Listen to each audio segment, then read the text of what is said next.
Invigor Book and Buy ends November 14th. Run, don't walk to invigorbookandbuy.ca to find out how to get $30 off per bag. Terms and conditions apply. Bernard Tobin here at the American Dairy XPO just outside Burlington, Vermont. I'm now joined by Anson Tebbetts. He is the Secretary of Agriculture for Vermont. Mr. Secretary, thanks for joining me.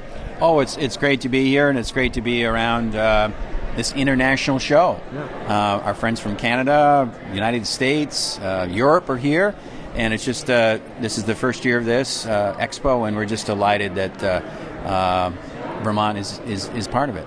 Yeah, I've been covering the Canadian Dairy Expo for many years, and now here we are at the American Dairy Expo.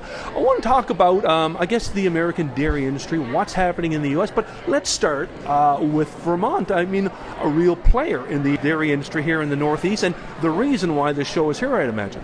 Yeah, and, Vermont, we have about 450 dairy operations. We milk goats, we milk sheep, and we milk a lot of cows.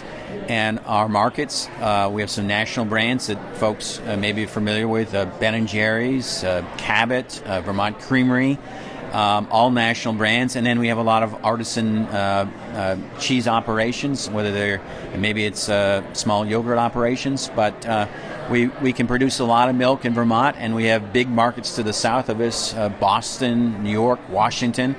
And another thing that's happening in our industry is if you have a value-added product like cheese, we can put it in the mail and get it to you anywhere in the world now, and that's been a growth part of what we're doing in Vermont.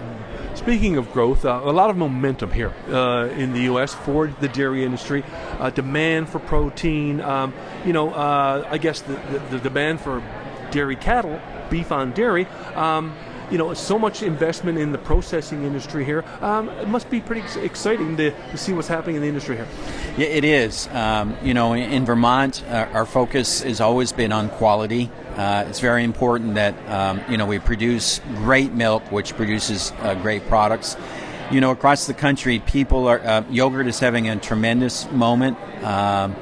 Also, cottage cheese has made a comeback. Butter. A lot of cheese value added is there, and of course we have some people that produce just a quality milk for consumers. So I think there's a lot of potential for growth. The challenge always is making sure that some of that money gets back to the dairy farmer, and that's always been the challenge in Vermont and across the country. The endless cycles we go through in the dairy pricing system. Let's talk about New York, Pennsylvania, Vermont, this area, the Northeast, having this show come and set roots in this area. How important is that for the industry and for the producers who are attending? It's just wonderful. Vermont, we love our neighbors to New York and Pennsylvania, and the dairy industry is a pretty tight community. We learn from each other, and this show gives us an opportunity for farmers, just in Vermont to see what's happening. Farmers are innovators. They're always adapting, changing, surviving, and this is an opportunity for all of us in the Northeast and in Canada to see what's happening on the ground. And we're just so delighted the first year, and from my understanding, it's a sold-out show, which is just great. And they're bringing some value to our economy in Vermont in the month of November, which is really important. Let's talk about the demand for dairy here in the U.S., Mr. Secretary. We've seen $11 billion flowing into 53 processing plants, dairy-type plants in just the last couple of years. Do you sense that type of excitement, for the industry here in Vermont? Yeah, and even some of that, some of the larger expansions are not happening too far from Vermont, and particularly in New York State. But that's going to impact Vermont. We've got to find the milk, right, for those processing plants, whether it's the Fairlife plant, whether it's Chobani, et cetera. They're all expanding. Milk moves around the country a lot, and we can produce a really great quality milk in Vermont that can be turned into a wonderful product for the nation and also in the world as well. What's the conversation about, I guess, what needs to keep driving that growth? I know beef on dairy, that ability to sort of sell 1 day old, crossbred calves at up to $1,400 has been a nice revenue source for this industry to support the beef industry. What about other things like labor? It's always a challenge, and I know from a government legislation perspective, that's a bit of a challenge right now.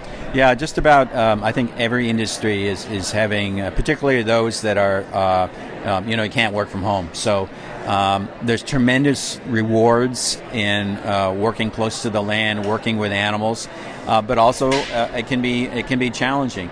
And we have a demographic challenge in Vermont. We're an older state. Our population is a little bit older. We need more people to move and live in Vermont, and there's lots of things that go along with that. Affordable housing is connected to our labor issue.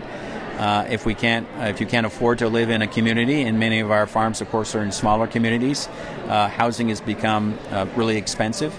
So that connects to labor. So we're trying to push every lever we possibly can to make Vermont a more affordable place for people to live and raise a family. And we're a population of about 660,000 people.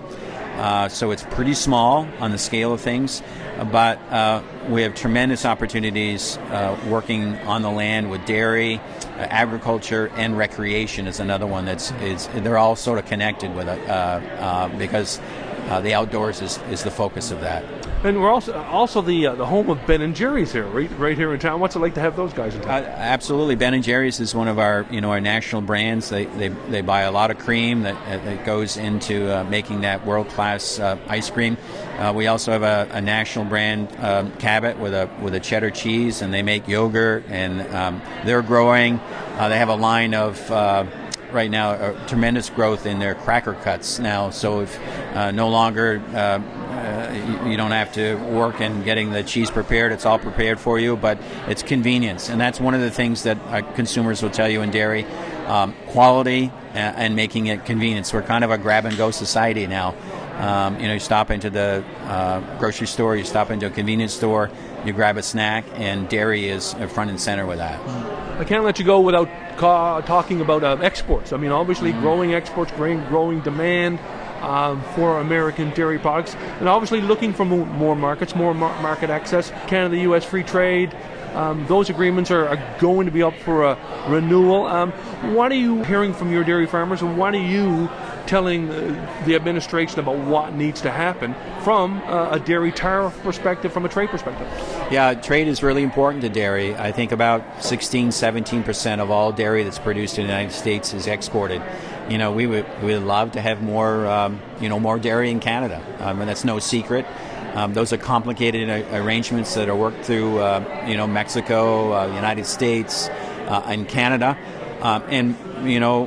Vermont's not too far from Montreal and Toronto. Toronto, tremendous opportunity for maybe Vermont producers to be in Toronto. But those are complex issues involving trade with your system and our system. But I think over time, hopefully, everyone will get together and it will be beneficial to all farmers, both in the United States and Canada, to have maybe more of your products down here, but more of our products be available up there as well.